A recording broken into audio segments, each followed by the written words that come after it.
Estamos ahorita en el capítulo 2, estudiando el capítulo 2. Hemos estado estudiando el capítulo 2 y vamos a empezar esta parte de la primera iglesia de Éfeso. Ahora aquí vamos a estudiar nada más la metáfora del tiempo final, lo que nos toca para ahorita. La iglesia de Éfeso, eso es lo que hemos estado viendo. Hemos aprendido muchas cosas, cómo Jesús le habla a su iglesia y todo lo que ha simbolizado. Pero aquí vemos ya cómo esta iglesia nos beneficia a nosotros para nuestro tiempo. Para nuestro tiempo. Y vemos que las estrellas de la mano nos dice que en la mano de derecha de Jesús simbolizan a aquellos que lideran las múltiples facetas de la iglesia en su obra final, justo antes de que se cierre el tiempo de gracia. Y ese es el tiempo que nosotros estamos viviendo ahorita. El tiempo ya de gracia, la oportunidad para la humanidad se está acabando. Empezando por la iglesia, la oportunidad para el pueblo de Dios se está acabando. Nosotros hoy en día, ¿qué es lo que estamos viendo? Desastre tras desastre, luego que va a suceder esto, que lo otro. Hay cosas que se ven que están sucediendo y no son cosas livianas, sino que son cosas serias. Gente muriendo, gente en angustias. Y todo eso es para nosotros, para que nosotros como pueblo de Dios miremos y digamos, esto es algo que está pasando. Esto es que Dios viene pronto. La gracia para el pueblo se va a acabar.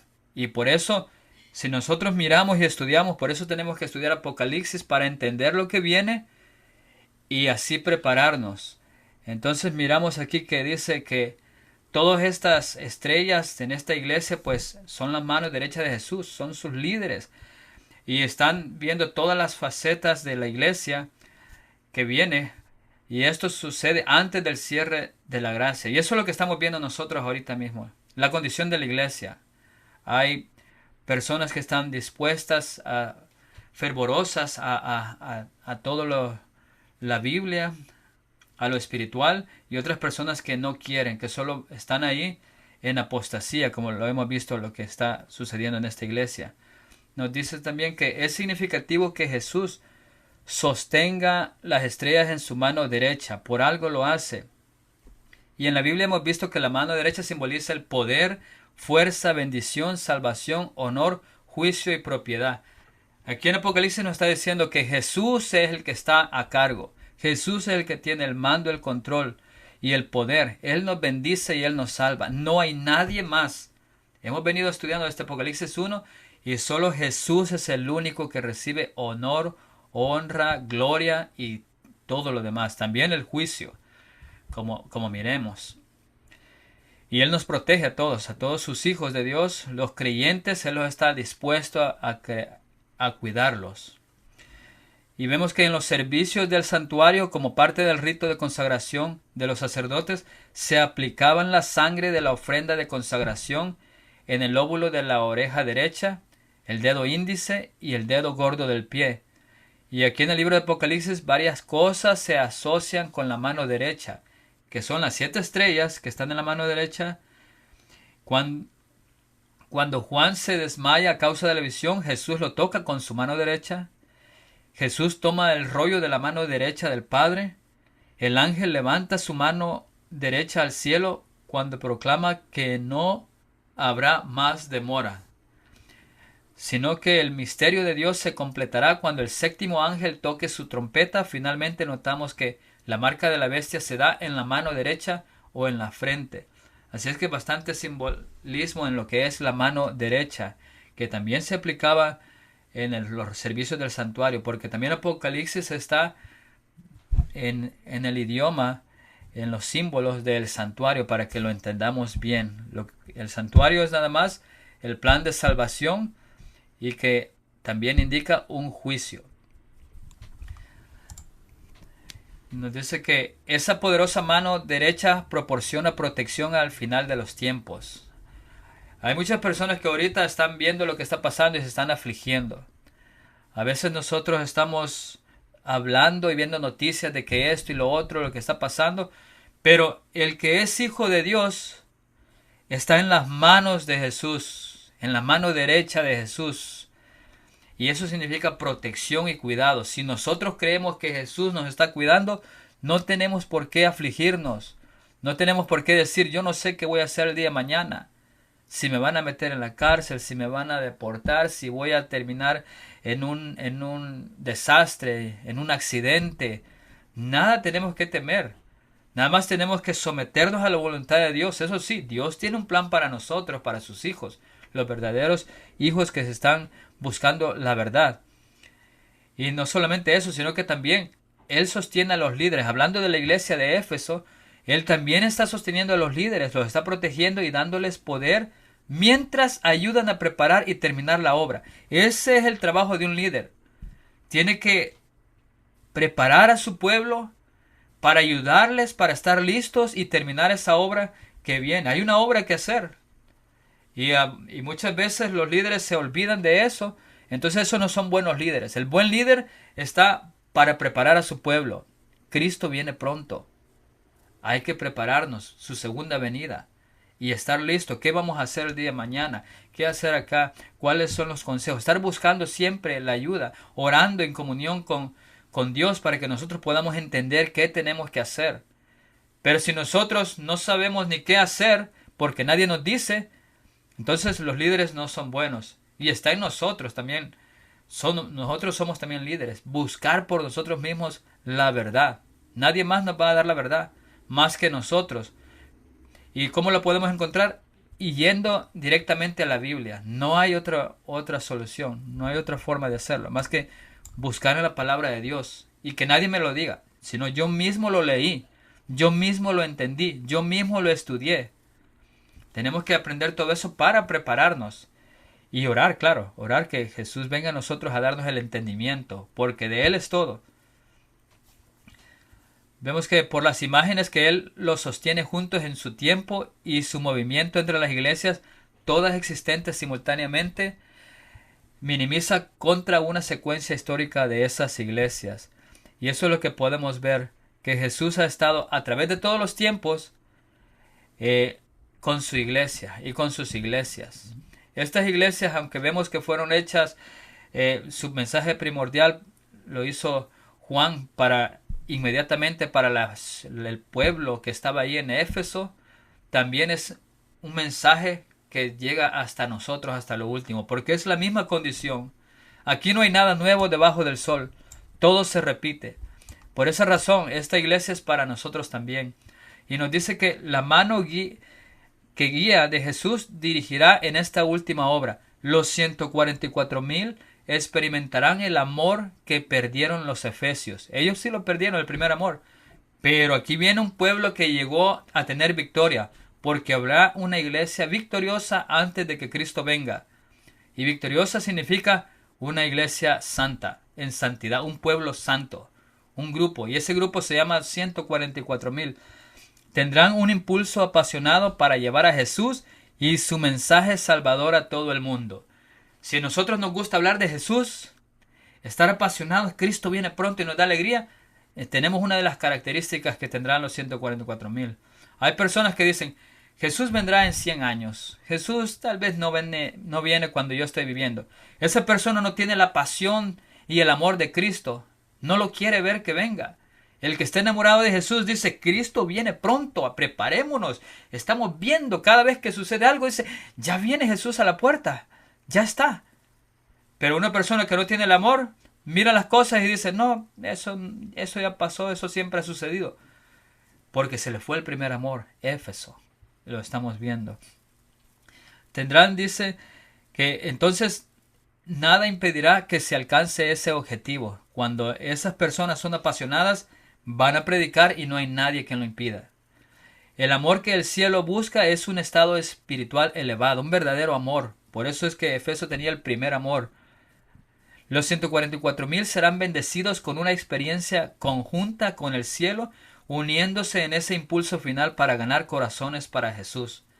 Y el libro de Apocalipsis trata sobre ese esfuerzo conjunto. Todo este libro está para nuestra enseñanza y para nuestro tiempo, para que podamos aprender, porque va a suceder un juicio de los vivos pronto y su pueblo tiene que estar listo, preparado para cuando pase su nombre en ese juicio. Y así salir victorioso y media vez victorioso poder recibir el, el Espíritu y proclamar el fuerte pregón. Vemos que hay una evidencia de una aplicación de la iglesia en Éfeso en los últimos tiempos. 6 puntos tenemos que nos dice que sí hay evidencia.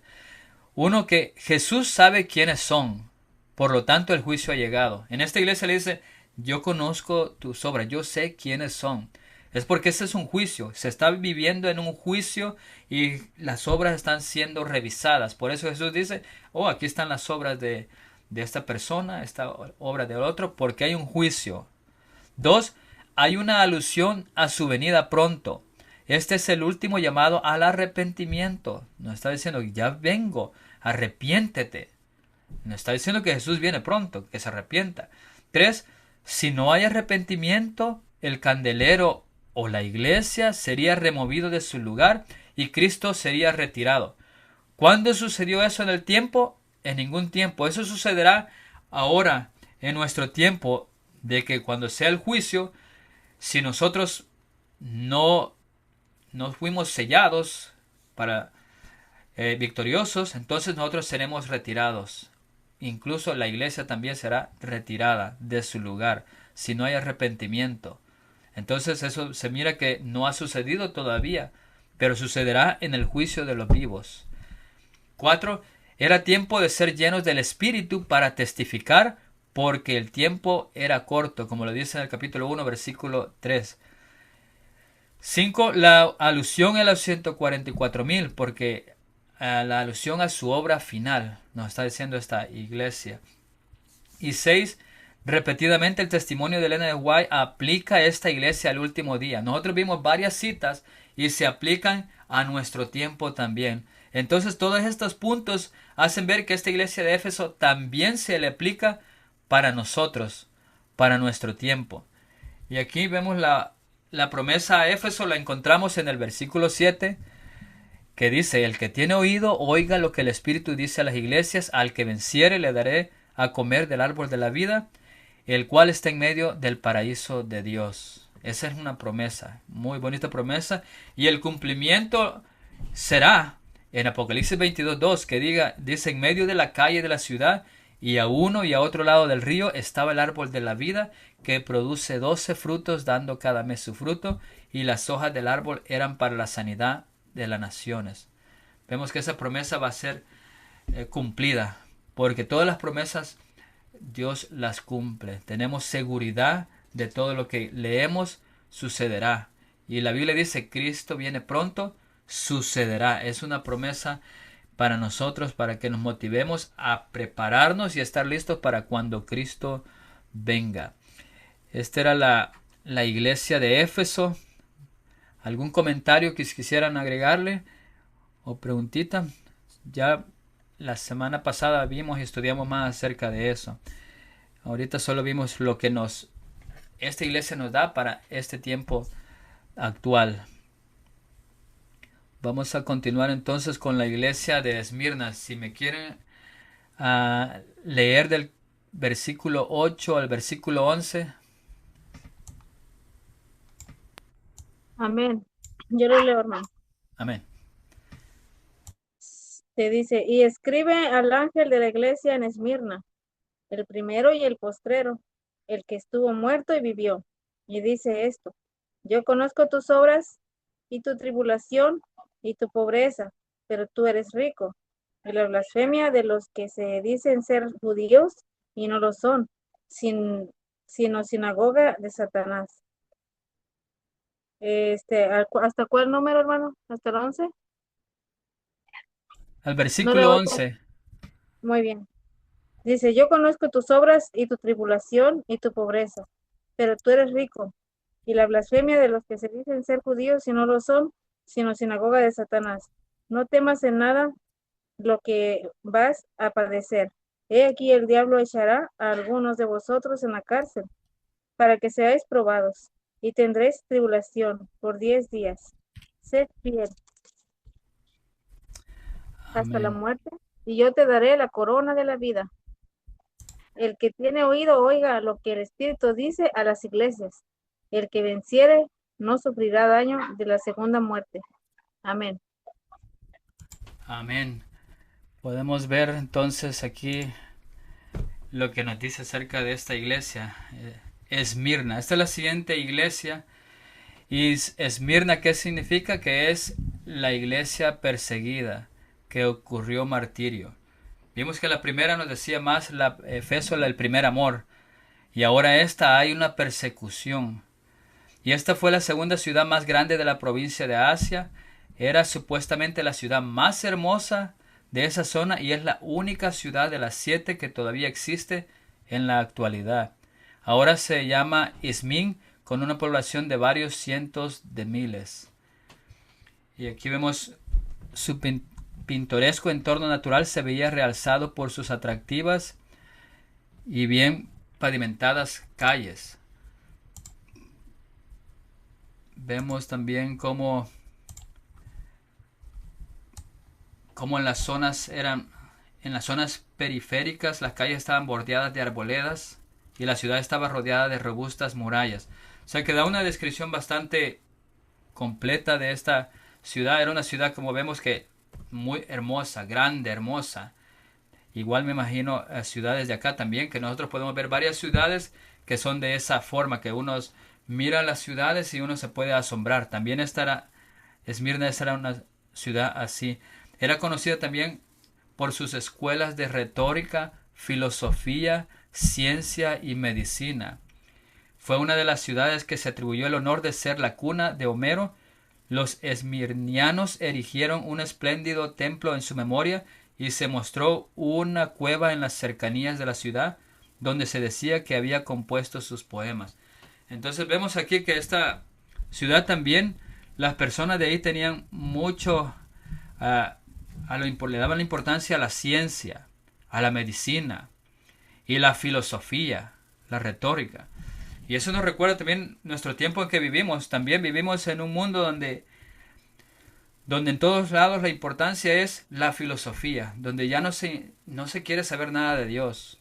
La ciencia es lo más importante. Si la ciencia lo dice, Dios no tiene nada que contestar o que agregar. O si la medicina está diciendo que esto me va a sanar, no hay otra cosa que me vaya a decir.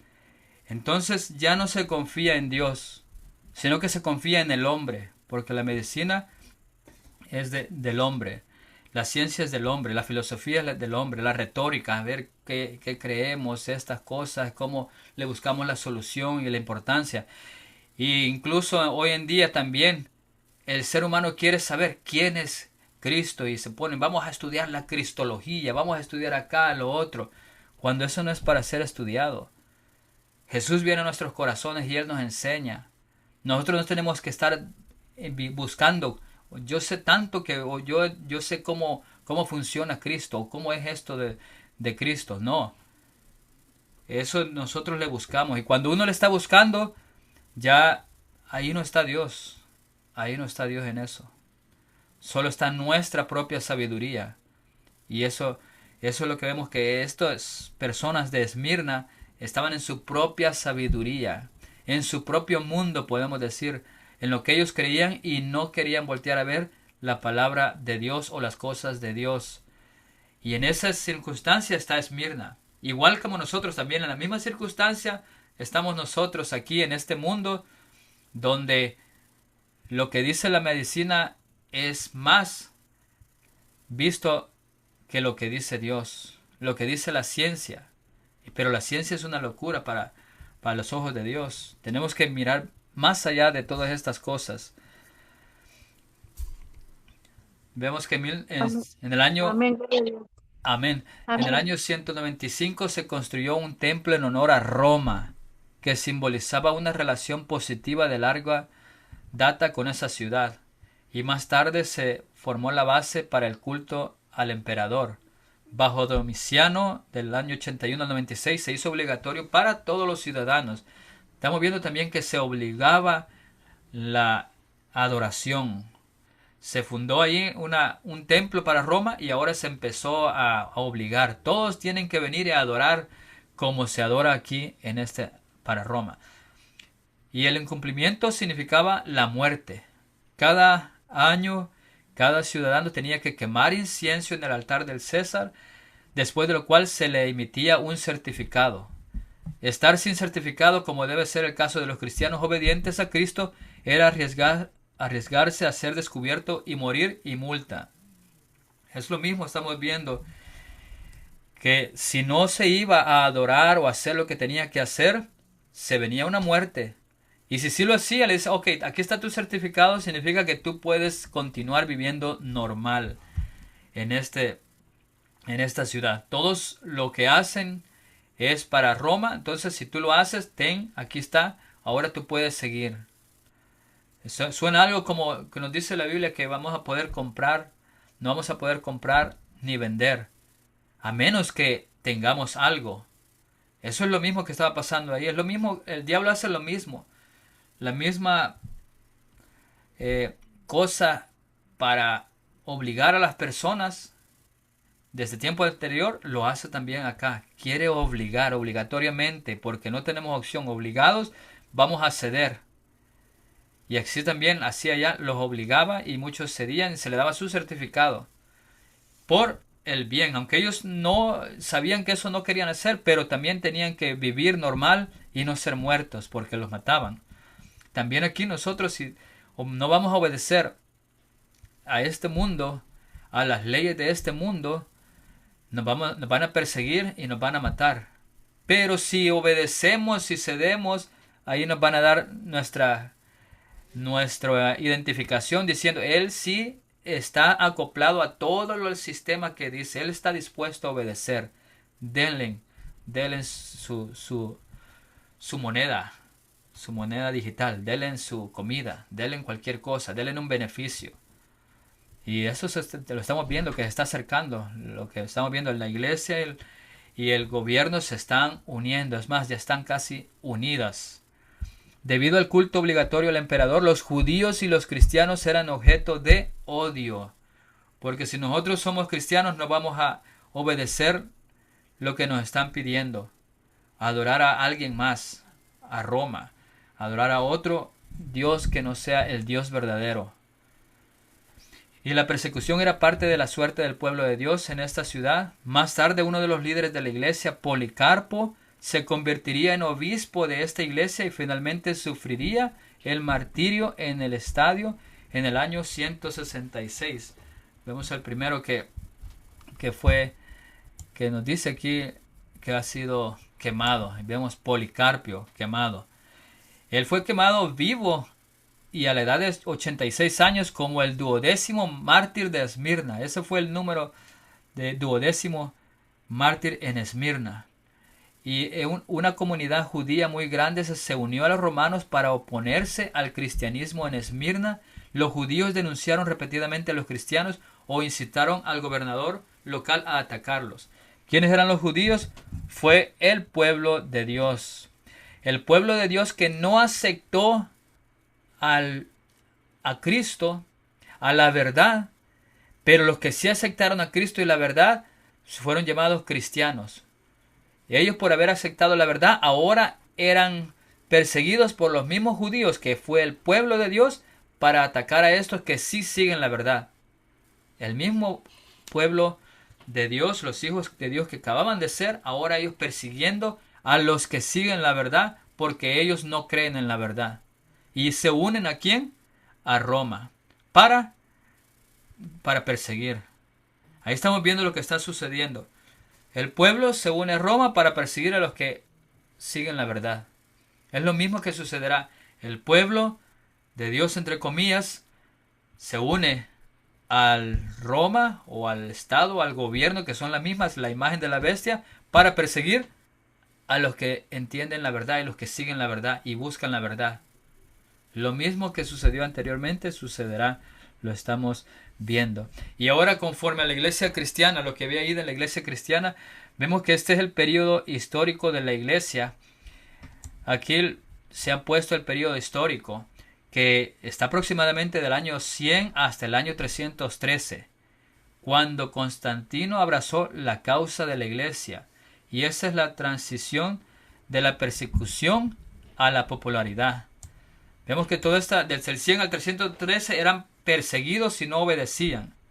Pero ya vino Constantino y entonces hizo un cambio. Ahora Constantino se hace como cristiano también. Ahora la persecución iba a ser diferente. Y la región de Constantino el Grande, del 306 al 337, el primer llamado emperador cristiano de Roma, marca tal transición antes de su famoso edicto de Milán, en el año 313. El cristianismo era una religión ilegal y permaneció. Era una religión ilegal y experimentó repetidos periodos de severa persecución por parte del Estado. Ese edicto decretó la igualdad de derechos para todas las religiones en todo el imperio y restauró las propiedades de los cristianos confiscadas. O sea que fue un tiempo de bastante dificultades. Y el nombre de Esmirna no se menciona en ninguna otra parte de las Escrituras, pero hay evidencia de que Juan trabajó en Esmirna. Y Esmirna no recibe una advertencia ni crítica, solo elogios. Su compañera quiástica es Filadelfia. Esmirna es una iglesia de gran persecución. Su compromiso con Jesús ha traído grandes dificultades y ha afectado sus vidas. Y esta es la carta más corta de las 7, la carta a esta iglesia de Esmirna. Dice el versículo 8, y escribe al ángel de la iglesia en Esmirna. Nuevamente sabemos que eso nos está refiriendo a los líderes. A los líderes de la iglesia escribe. Primero vemos que a la iglesia en general se le dice, primero a la iglesia y ya después a los miembros, a nosotros también. A los líderes del pueblo remanente de Dios que pronto serán perseguidos. ¿No también nos suena como un llamado a nosotros también que pronto vamos a ser perseguidos nosotros también? Hay personas que piensan que no va a haber persecución, pero la persecución la encontramos en todas partes y en toda la Biblia. Sí, va a haber. Entonces nos dice a este pueblo, a esta iglesia que pronto va a ser perseguidos, este es el mensaje para ellos. Si nosotros nos consideramos que estamos en ese tiempo antes de que Cristo venga, que habrá persecución por mantenernos fieles a la verdad y no irnos con donde dice la mayoría, porque según la mayoría están correctos, pero están engañados, entonces este mensaje es para nosotros. Y el que es desde la eternidad e infinito lanza su palabra de aliento a una iglesia expuesta a una feroz persecución.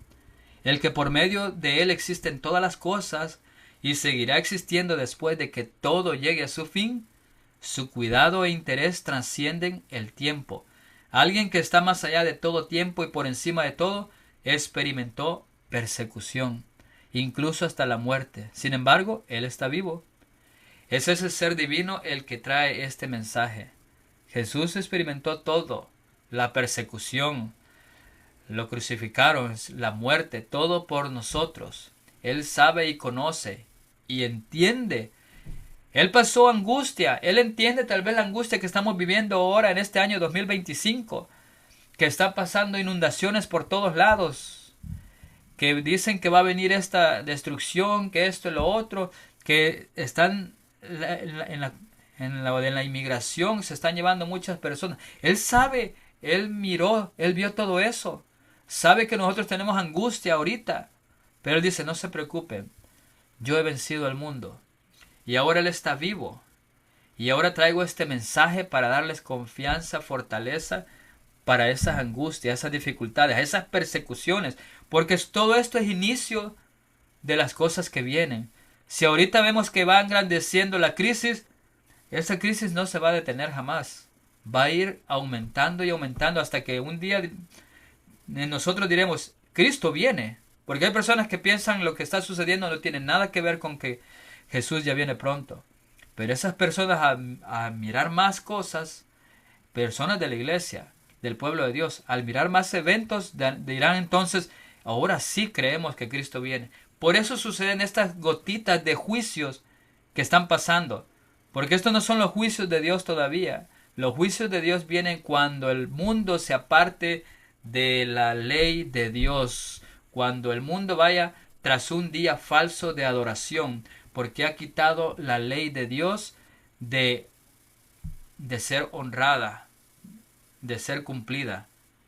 Entonces, ahora sí, como dice, cuando miréis la abominación desoladora, entonces huyan. Entonces ahora sí miraremos los verdaderos juicios que vienen de parte de Dios y sabremos, como estudiaremos más después, que esos son verdaderas trompetas o juicios que el mundo dirá, esto no es de ningún hombre, el hombre no lo puede hacer. Ahorita puede el ser humano decir, esta inundación, fácil, hay máquinas, hay cosas que se pueden hacer para traer todo lo que está sucediendo.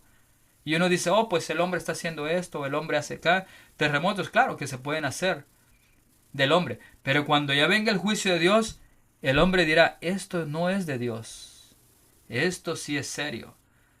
Entonces, pero lo que está sucediendo ahorita es para que su pueblo diga y se prepare y se dé cuenta, Cristo viene pronto, está a las puertas.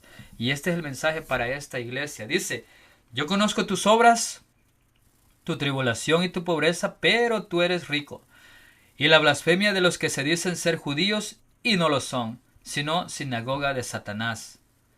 Y este versículo tiene 4 trilogías con 3 mensajes. Vemos que dice, conozco tu tribulación, la pobreza y la riqueza. Ellos están oprimidos y en pobreza, pero tú aún así estás ricamente bendecido. O sea, en este mundo nosotros podemos estar oprimidos, que lo que está pasando, tenemos pobreza, tal vez no tenemos medios, alimentos, etcétera, pero dice, estás ricamente bendecido. Y eso es la promesa que Dios da. A pesar de que fue para esa iglesia, es para nosotros también. Y nos dice también que yo conozco tu tribulación y pobreza, pero eres rico. Y a pesar de las dificultades económicas y el estrés de los judíos, ustedes son ricos. Nuevamente lo está diciendo lo mismo. A pesar de que donde estamos viviendo, tal vez no tenemos los medios, las finanzas, en el mundo, las finanzas, la inflación, todo está haciendo que afecte a todo el planeta. Y hay estrés. Y luego el estrés de los judíos, del mismo pueblo de Dios que también lo está diciendo, ustedes se están apartando de la verdad, ustedes han apostatado, ustedes no quieren seguir lo que tenemos que nosotros hacer con estar en paz con el gobierno, tenemos que dar cosas al gobierno y ser parte de ellos, tenemos que unirnos porque eso es lo que Jesús quiere. No es ese lo que encontramos en la palabra de Dios. Esos son los engaños de Satanás. Pero dice, a pasar de ese estrés, ustedes son ricos. Jesús estaba viendo todo lo que estaba pasando en su iglesia y dice, hay personas que son ricas. ¿Por qué? Porque tienen el corazón abierto a Jesús. Lo quieren adentro. Y dice, yo sé de la blasfemia de algunos que te hieren, que dicen que son judíos, pero no lo son. Ellos son la sinagoga de Satanás. Esos que son judíos y no lo son es porque solo son de título, de palabra. Que dice, oh, pues yo soy cristiano, pero en realidad los ejemplos o el testimonio no tienen nada que ver con un cristiano. Nada más solo porque se dice, yo voy a la iglesia, o yo participo, o mi nombre esto y lo otro, yo doy mis ofrendas, mis diezmos, yo paso ahí arriba, yo estudio, yo soy un diácono, yo soy un anciano, yo soy un pastor, yo soy un líder. Eso no tiene nada que ver con que vivamos la vida cristiana en nuestros corazones verdaderamente. Y nos dice que esta es una declaración judicial contra las pretensiones judías de superioridad espiritual que pertenecen a Satanás. ¿Sí? Estas personas pertenecen en realidad a Satanás porque no están buscando la guía de Dios. Y eso es lo que vemos ahí, los 3 que Jesús conoce, nos dice. Esto enfatiza el contraste o el crescendo de un punto. Aquí están bajo prueba y persecución a causa de su pobreza, que se debe en parte a la labor solapada de los judíos incrédulos, y esta iglesia sufrió mucho. ¿Cómo llegó esta iglesia ahí? Por culpa de los judíos. Se meten en las mismas pruebas y en dificultades. También para nuestro tiempo, el pueblo de Dios se meterá y se está metiendo en pruebas y dificultades ignorantemente cuando se unen al mundo. Nos dice el 9, yo conozco tus obras y tu tribulación y tu pobreza. Y la iglesia se enfrenta en un periodo de intenso sufrimiento, pero aquí se le anima a ser fiel. La persecución es uno de los muchos métodos usados por Satanás en su intento de destruir la iglesia de Cristo. Por eso es que somos perseguidos, porque Satanás quiere destruirnos. Esa es la única forma que él mira. Destruirnos para que digamos ya no aguanto, voy a ceder. Jesús sabrá lo que estoy haciendo, él me va a ayudar. Voy a ceder. No. Tenemos que ser fieles hasta la muerte, nos dice la Biblia. Pero vemos que eso nunca funciona a su favor, al favor del diablo. Sin embargo, continuamente os recurre a la violencia en su venganza contra los hijos de Dios. Y esta iglesia es una metáfora del remanente durante el pequeño tiempo de angustia, cuando resucitará una vez más la terrible persecución y el martirio. Esta iglesia nos está enseñando lo que vendrá y vamos a pasar angustia por ser perseguidos por la verdad. Por la verdad seremos perseguidos. Entonces, esta iglesia es el mensaje para eso. La palabra que ellos experimentan es una palabra de pobreza extrema, de indigencia o de no tener nada. Esa es la palabra griega para las obras y lo que tienen de la persecución, la pobreza. Es extrema, o sea, no hay nada. Nosotros tal vez podamos llegar a un lugar donde no tendremos nada. Porque si no vamos a poder comprar ni vender, no tendremos nada más nuestra preparación. Y si no nos preparamos, pero hicimos lo más que pudimos, entonces Jesús nos ayudará en ese tiempo. La pobreza era tan mal que uno no estaba seguro de dónde vendrá la próxima comida. Y así será en ese tiempo de persecución. No tendremos cómo comprar y vender o qué hacer. No sabremos de dónde vendrá el siguiente día nuestro alimento. Por eso es que tenemos que prepararnos. Lo que vendrá sí sucederá. Lo dice la Biblia. Y tenemos que estar preparados. Pero nos dice aquí también eso. Pero tú eres rico, nos dice. Y la pobreza que Jesús abrió el camino para que los habitantes de Esmirna se hicieran ricos, pero ricos en lo espiritual, y eso es lo bueno. Si nosotros tenemos a Jesús en nuestros corazones, no hay razón de temer, no hay razón de ser angustiosos, de estar angustiados, de ponernos una tribulación donde no lo hay, porque Jesús está en nuestros corazones, y por eso lo dice, a pesar de que te está pasando eso, tú eres rico, tú me tienes a mí en el corazón.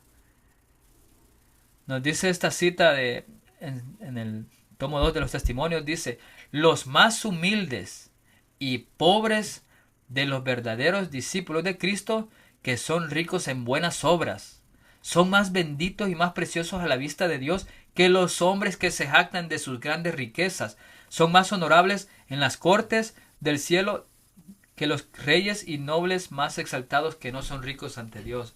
Y eso es la promesa que nos da. No importa que no tengamos nada. Si tenemos a Jesús, tenemos todo. Y eso es lo importante, que tenemos que tener en nuestra mente, a confiar en Él. Por eso viene este tiempo de desgracias para ver en quién confiamos. Está pasando dificultades afuera de nuestra casa, pero nosotros en quién confiamos.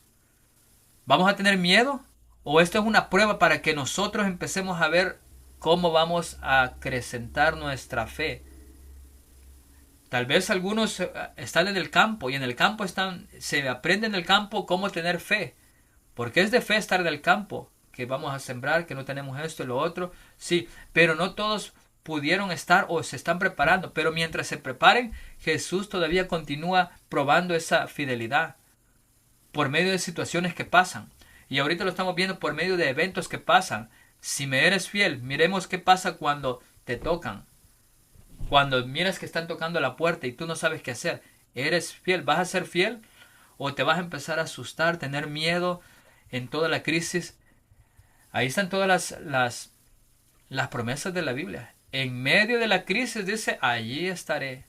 Él está ahí con nosotros. Entonces esto contrasta profundamente con la iglesia de la Odisea, cuya afirmación era, yo soy rico, dice la Odisea. Aquí a esta iglesia Jesús le dice, tú eres rico. En cambio la iglesia de la Odisea dice, yo soy rico, yo conozco todo sobre la Biblia, la teología, tenemos doctorados en la teología, sabemos todo, somos ricos en las cosas de la palabra de Dios. Aquí Jesús lo dice a esta iglesia, tú eres rico porque tienes a Jesús. En cambio la Odisea dice, yo soy rico, pero no tienen a Jesús, rico falsamente. Como dice Apocalipsis 3:17, soy rico y me he enriquecido y de ninguna cosa tengo necesidad, y no sabes que tú eres un desventurado, miserable, pobre, ciego y desnudo. ¿Quién lo dijo? Lo dijo Jesús, el que está dando este mismo mensaje a esta iglesia. Entonces esta iglesia pues es privilegiada. Dice, sí, tu pobreza la conozco y también la blasfemia de los que se dicen ser judíos y no lo son, sino que son sinagoga de Satanás.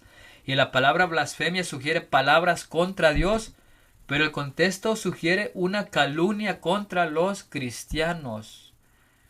Era el tipo de calumnia que los exponía a las sanciones de la ley en una ciudad como Esmirna con sus fuertes vínculos con Roma. Las acusaciones falsas presentadas ante los magistrados fácilmente podrían haber resultado en prisión para los acusados. Y la fuente de la calumnia era los judíos. O sea, el mismo pueblo venía a perseguir al verdadero pueblo de Dios. Los judíos pues ya no eran el pueblo, sino eran los ex. Es el ex pueblo de Dios, pensando que eran el pueblo de Dios, ahora persiguiendo erróneamente al verdadero pueblo de Dios. Los judíos fueron el pueblo de Dios, pero al no aceptar a Jesús, se quedaron atrás, y los que sí lo aceptaron, entonces fueron el pueblo de Dios. Ahora estamos viendo aquí nosotros, para nuestro tiempo, ¿quién es el pueblo de Dios? La iglesia adventista del séptimo día es el pueblo de Dios, pero si no acepta quién es Jesús, y lo acepta y lo conoce bien, y sabe que viene, entonces quedará atrás y vendrá este nuevo, que son los 144,000, como el verdadero pueblo de Dios. Y la otra iglesia, como dice la Odisea, será vomitada. Eso es lo que va a suceder y está por suceder. Por eso tenemos que prepararnos nosotros para no ser nosotros vomitados de Dios, de su boca. Vamos a ver que nos dice aquí que estas cuestiones nos planteaban un desafío en cuanto a quiénes eran estos judíos por parte de la iglesia. Era parte de la iglesia, parte de la comunidad no relacionada con la iglesia o incluso racialmente no judíos. Ellos afirmaban tener autoridad espiritual al decir que eran judíos, y de ese modo crearon un linaje espiritual. Pero Pablo dejó en claro que quién era realmente un judío. Ahora en este tiempo nosotros miramos, como dice Romanos 2:28, pues no es judío el que lo es exteriormente, ni es la circuncisión la que se hace exteriormente en la carne, sino que es judío el que lo es interior, y la circuncisión es la del corazón, en espíritu, no en letra. La alabanza del cual no viene de los hombres, sino de Dios. Todo esto viene de Dios. Los judíos son los que son en el interior. Pablo sabía y lo explicó y lo dijo. Los judíos en este tiempo también tenemos que ver nosotros. Nosotros somos judíos espirituales. Somos el pueblo de Dios espiritual. No es que allá en Israel se va a hacer y ellos van a ser el pueblo de Dios. No. Eso está erróneamente, doctrinas diferentes erróneas que no van con lo que dice la palabra de Dios. Filipenses 3:3 dice, porque nosotros somos la circuncisión, los que en espíritu servimos a Dios y nos gloriamos en Cristo Jesús, no teniendo confianza en la carne. Si nosotros somos espirituales, somos el pueblo de Dios. Somos la circuncisión si servimos a Dios y nos gloriamos. No se necesita circuncisión física, literal, sino que espiritualmente somos al nosotros servir a Dios y nos gloriamos en Jesús, conocemos a Jesús, quién es Jesús, y lo amamos. Y no somos anticristo, porque el anticristo es el que no acepta a Jesús. el que Jesús vino en carne. Ese es el anticristo. La palabra de Dios lo dice. Nosotros a veces no lo entendemos, pero no lo entendemos porque tenemos que buscar que Jesús venga a nosotros. Jesús está tocando a la iglesia de la Odisea para venir, entrar, para cenar, para regocijarse. ¿Qué es la cena? La palabra de Dios. Jesús está tocando a la iglesia de la Odisea para que cene, para darle del pan, el pan divino, la enseñanza. Porque ellos sí son ricos en su propia enseñanza de hombre, pero no en la enseñanza que Dios quiere. Por eso Él toca para darnos, para comer con nosotros, esa cena que Él trae. Una cena. Y poder aprender verdaderamente. Si nosotros verdaderamente buscamos a Jesús, Él va a enseñarnos la verdad. No la verdad que nos están diciendo en los libros, que el que tiene doctorado así debe de ser. No, sino el que espiritualmente lo busca.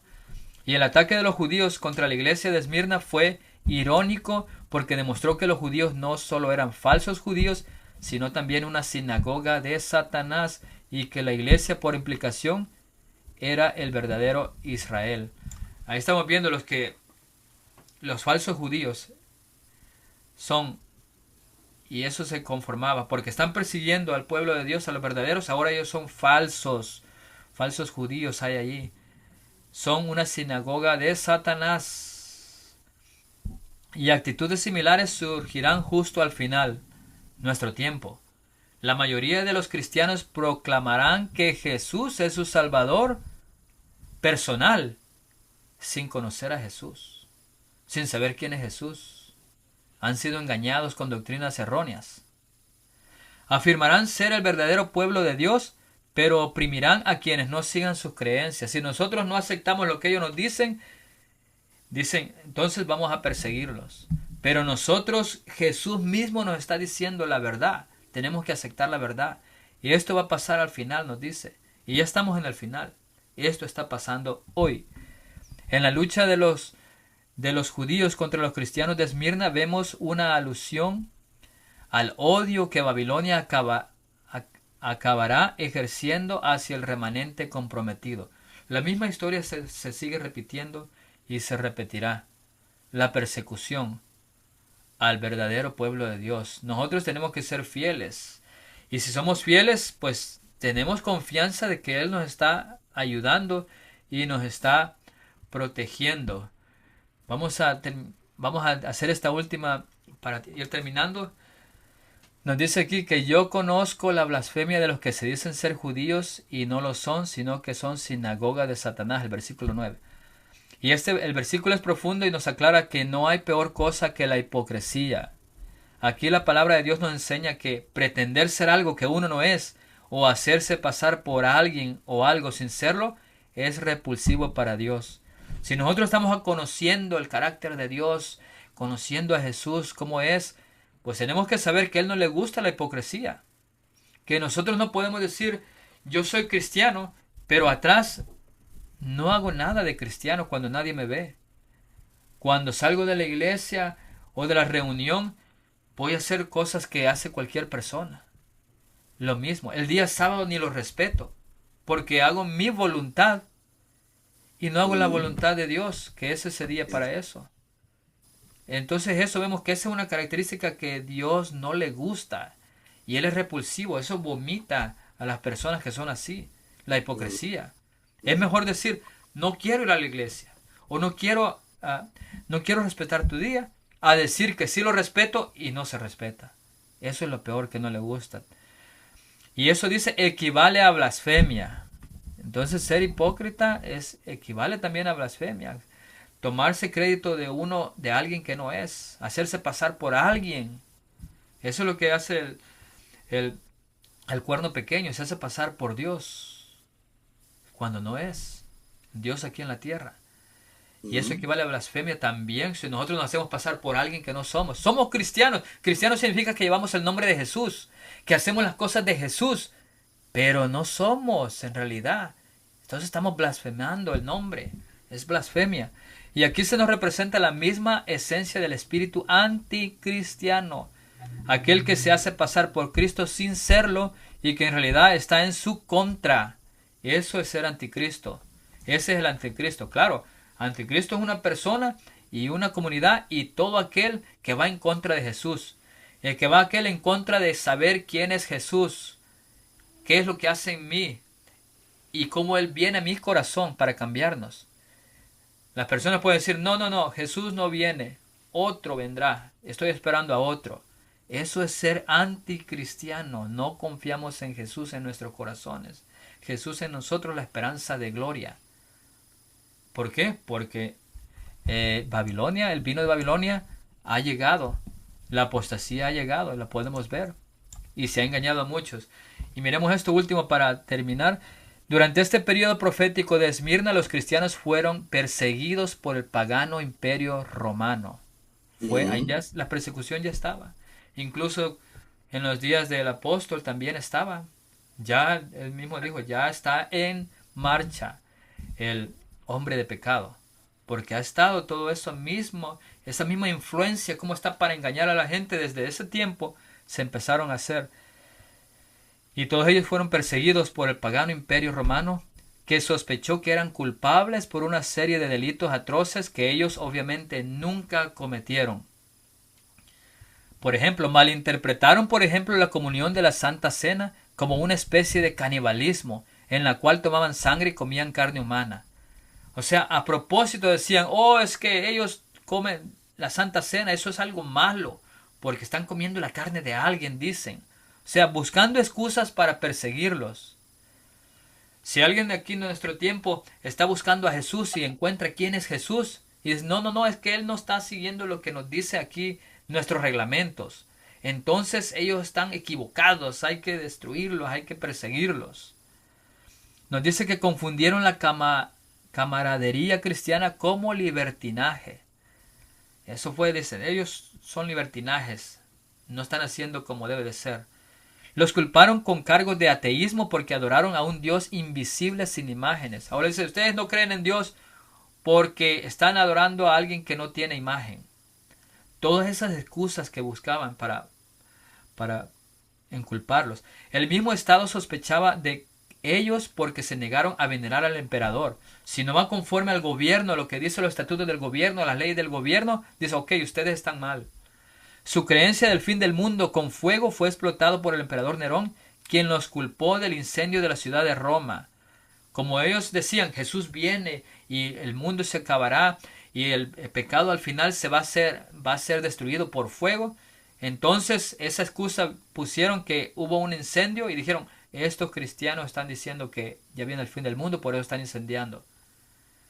Hubo un desprecio generalizado contra los cristianos porque fueron identificados con los judíos que consideraban una religión atrasada y remota. O sea, que eran parte también de los judíos, por eso no los querían. A los cristianos también. Toda esa persecución es la que empezó a hacerlos y los culparon. Y esto es lo que estamos viendo hasta ahorita. Vamos a dejar hasta aquí esta parte de la iglesia de Esmirna, que sí, esta iglesia nos está hablando acerca de la persecución, y esa persecución sucedió y ha sucedido a través de los tiempos, sí, pero también sucederá nuevamente.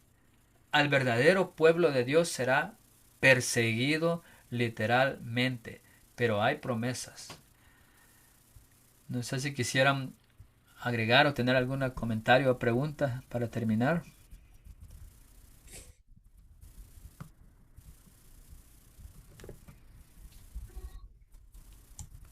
Hermano, Sí, sí, hermano. esa iglesia entonces estaba prosperada, pues era como el centro de ahí, decía Pablo, pues en el capítulo 28 de Hechos de los Apóstoles, ahí Sí. dice que esa ciudad era, pues, con mucha influencia que tenía, que era floreciente en todo lo que hacían ellos, pues. Sí, Él dice que el evangelio se había extendido por toda la provincia de Asia, los habitantes judíos, entre ellos los gentiles. Porque pues ahí también, acordémonos que también era la diosa Diana que ellos adoraban. Sí, tenían su propio Dios, su Y propio Dios. La religión sí, mezclada, sí, mezclada, el sí. gobierno igual con la religión mezclados. Ese era el ambiente que estaba pasando. Cuando aquí nuevamente suceda eso, el ambiente de mezcla de la religión con el gobierno, que el gobierno también dicta lo que la religión hace, qué leyes, vamos a adorar un cierto día. Y muchos ya podemos buscar videos, allí dicen, muchos congresistas aquí de Estados Unidos dicen, queremos este día adorar. El mismo presidente dice, hay que unirnos ya a la religión, que se una aquí con nosotros, tiene que estar unida en un día. Todo eso lo estamos viendo que va a suceder. Sí, Entonces sí, estamos viendo que una persecución sucederá cuando eso suceda. Porque aquí está claramente en esta iglesia de Esmirna, está unida con sus mm, dioses paganos de religión en el gobierno. ¿Y qué hacen? Persiguen si no adoran, porque hicieron el templo de Roma. El que no adorara en este templo, entonces lo vamos a perseguir hasta muerte. sí, Ahora mm, por miedo la gente lo hacía. Muchos ah, judíos lo hicieron, pues dice falsos judíos. Muchos cristianos tal vez lo hicieron, negaron su fe para no ser perseguidos. Pero había gente fiel. Y esa misma historia, a pesar de que fue tanto tiempo atrás, es lo que nos espera. Se está uniendo, están unidos, pero no oficialmente, haciendo reglas que nos obliguen a nosotros a demostrar quiénes somos nosotros. Si vamos a seguir lo que ellos dicen o lo que dice la palabra de Dios. Por eso tenemos que estudiar para que ejercer nuestra fe, saber que lo que está pasando atrás, afuera de nosotros, tantos eventos que están pasando y muchos eventos que están pasando en todos lados, en todo el mundo, terremotos, que inundaciones, que fuegos, que persecuciones a grupos perseguidos. Si nosotros tenemos fe y estamos tranquilos sabiendo que yo salgo afuera a hacer la obra de Dios y Dios me está guiando, no tengo por qué temer. Porque Dios tampoco nos va a llevarnos a algo cuando Él dice, este es parte de mi pueblo que estoy preparando. Lo estoy preparando que me va a servir. En este juego final, en este mensaje final que va a haber, la Armagedón, que pelea, Dios está preparando su pueblo. Satanás está preparando también los suyos. Entonces Dios los cuidará porque tiene una jugada que va a darle victoria.